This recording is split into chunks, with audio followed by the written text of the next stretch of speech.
navuga ngo uburobyi buhagaze neza. Uyu munsi tubona rwose uburobyi buhagaze neza kubera impamvu zitandukanye. Tuburebera mu gihe cyatambutse.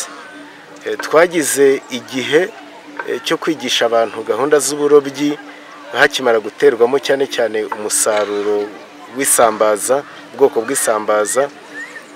Leta yashoyemo imbaraga ihugura abantu, ibafasha mu kubona ibikoresho, ibinjiza mu mwuga w'uburobyi. Nyuma yaho haje kubaho igihe burobyi busa nkaho bufashwe nabi, ariko by'umwihariko bigizwemo uruhare natwe n'abarobyi ubwacu. Ntabwo nza kwikuramo cyane mu gukoresha imitego itemewe, harimo za kaningini, harimo amasupaneti, byose bijya mu mazi biraroba, byangiza umusaruro ku buryo uburobyi bwari bumeze nk'uburi gukendera. Ariko hamwe n'imbaraga zasizwemo haba ku rwego rw'ubuyobozi, by'umwihariko ikigo cy'igihugu kidushinzwe RAB, imbaraga yasizemo, ndetse natwe ubwacu amavugurura twikozemo, uburobyi kugeza uyu munsi navuga ngo buhagaze neza, uko twagerageje kurwanya iyo mitego itemewe yari imaze kuba myinshi mu kiyaga cya Kivu, dufatikanyije n'inzego z'umutekano dukorana umunsi ku wundi, yaba police marine na ami marine, dukoresheje n'uburinzi bwacu twishyiriyeho nk'abarobyi, ko tumaze kubona biturenze twafashe umwanzuro wo gushyiraho uburinzi kugira ngo budufashe mu guhashya no gukumira abo ba rushimusi. Imitego yemewe ndabivuga mu byiciro bigeze nko muri bitatu, kuko imitego ikoreshwa muri iki kiyaga iratandukanye. Ndavuga rero hari umutego w'icyerekezo ariko uroba isambaza, ni umutego dukoresha n'ubundi ariko uwemewe ukaba uko ufite ijisho rya milimetero 10 ndetse n'9.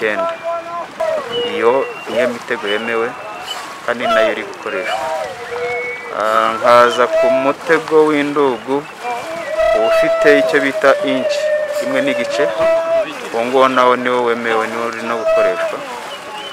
Imitego y'isambaza bakoresha amatipe, insenga, nayo ibifite ijisho rya milimetero 6 kuzamura, nayo iri gukoreshwa kandi ni nayo mitego yemewe. Imitego itemewe icyo twabonaga, nubwo natwe turi abacuruzi cyane ko abacuruzi bakunda inyungu y'uwo munsi, ariko nkatwe tubona ko iki kiyaga nicyo duhingamo, nta masambu tuba dufite tuzahingamo. Imitego itemewe ikintu yakoraga yarobaga isambaza ntoya, indi nayo bitaga kaningiri mibi igafata izagiye kubyara izindi. Iyo mitego yose bayikuye mu kiyaga. Bivuge ngo imitego ihari ariko barobyi, ariko bacuruzi twese tubifiteho inyungu, kuko dufite umusaruro uhagije. Kongira umusaruro uheruka no kuba mwinshi cyane, bagemura ni Rusizi, ngira ngo nibuka bava bagezeyo. Ubu imitego minage yatwetse muri no misi tukuba neza kuri imitego dufite ubu ngubu ntabwo iri kwangiza, kuko turabona ko umusaruro uzashobora kwiyongera. Umusaruro ubu ngubu tugiye tubona umusaruro 500 kugura ijoro cyangwa se toni imwe.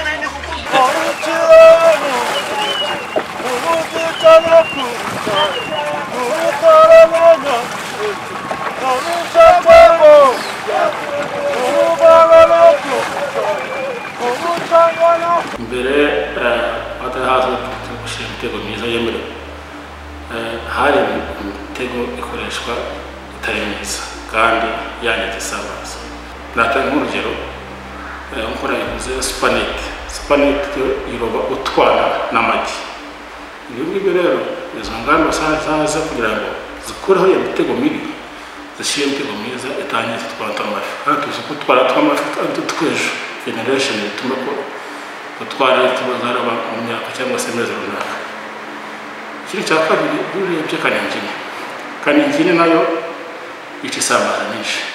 So imbere ayo bwatuma n'umusaruro ugabanyuka, ahubwo ngubu imitego myiza yazi, imitego yemewe kuroba yazi, ubu ngubu umusaruro warazamutse.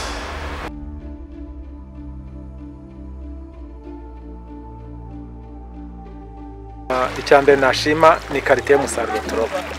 mu by'ukuri iyo ugeze ku isoko ukareba karite y'umusaruro turi kureba muri iyi minsi ubona ari umusaruro mwiza ushimishije.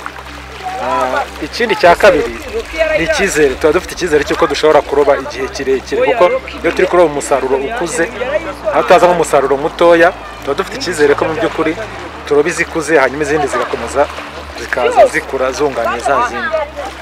Ikindi cya gatatu nanone ku masoko y'umusaruro turi kuroba ari mutoya birumvikana bari na mwinshi, amafaranga bari makeya ku isoko, ariko ubu ngubu kubera ko turi kuroba isambaza nziza ziri karite no ku isoko tubona amafaranga mu by'ukuri igiciro kiba ari icyo ngicyo, ku buryo ubona mu by'ukuri biruta ko waroba isambaza nyinshi ntoya zigahabwa amafaranga make, cyiza waroba izikuze zigahabwa amafaranga meza aringaniye kandi utekereza ko bizahoraho.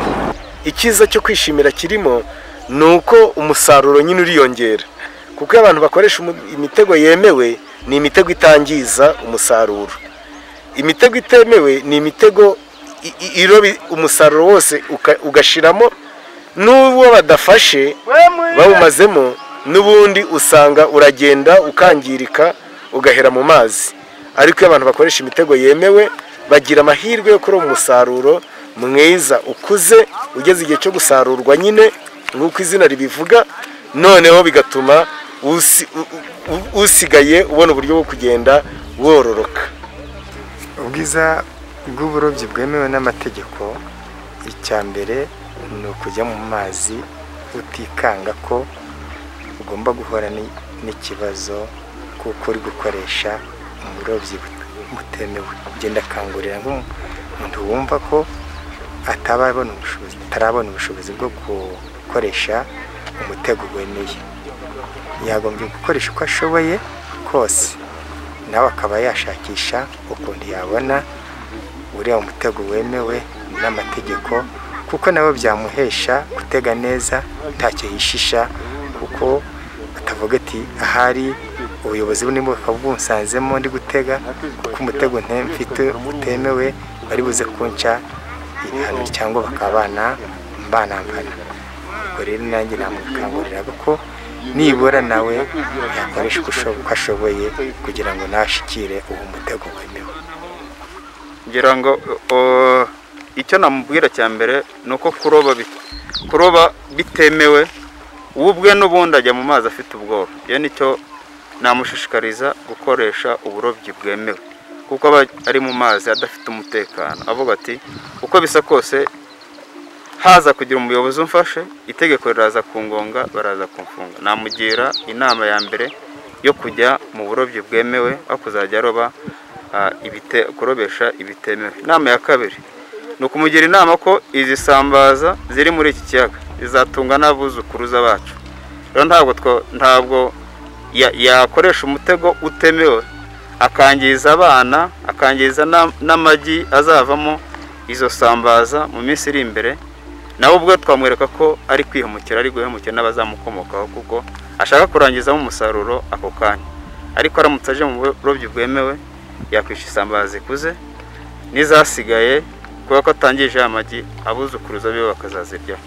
Ikindi twamubwira ni uko gukorera mu makoperative ari nayo ntego ya leta, kandi bituma umuntu atihugirana ndetse bikamuteza imbere. Numva ari icyo namubwira kugira ngo aze akore uburobyi bwemewe.